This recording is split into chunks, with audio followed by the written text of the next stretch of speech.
विमीय विश्लेषण के क्या उपयोग हैं? जैसे अब विमाओं के उपयोग लिखना है, एग्जाम में आ गया विमाओं का क्या उपयोग है, तो एमएलटी के पदों में आप जब लिखते हैं तो विमाओं के उपयोग क्या है, तो भौतिक समीकरणों की शुद्धता की जांच। आपको पता है आप T=2π√L/g और इस तरह के जो सूत्र होते हैं इनकी शुद्धता की जांच आप इससे करते हैं। गति के समीकरणों की शुद्धता की जांच करते हैं।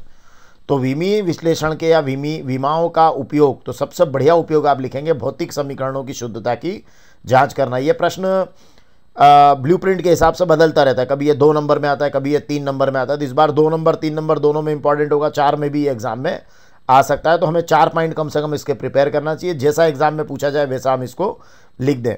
भौतिक राशियों में पारस्परिक संबंध ज्ञात करना, तो ये भी हो सकता है कि जो दोलन काल है वो लंबाई और गुरुत्वीय त्वरण पर निर्भर करता है, तो इनमें संबंध बताइए।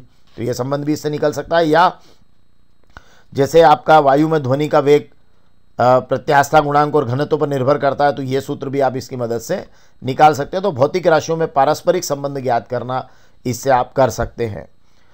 उसके बाद में यहाँ थोड़ी सी लिमिट हो जाती है कि विमाहीन राशि का मान ज्ञात नहीं किया जा सकता, तो यहाँ के आएगा जब इसका आप रिलेशन निकालने जाएंगे। तो चलिए अब तीसरा जो है वो है कि एक पद्धति के मात्रकों को दूसरी पद्धति के मात्रकों में बदलना। जैसे 1 जूल में 10⁻7 अर्घ होते हैं, तो एक आपका जूल को अर्घ में बदल दिया, या 1 न्यूटन में 10⁵5 डाइन होते हैं, तो आप इसको कन्वर्ट भी कर सकते हैं। तो ये विमीय विश्लेषण का बहुत महत्वपूर्ण उपयोग है।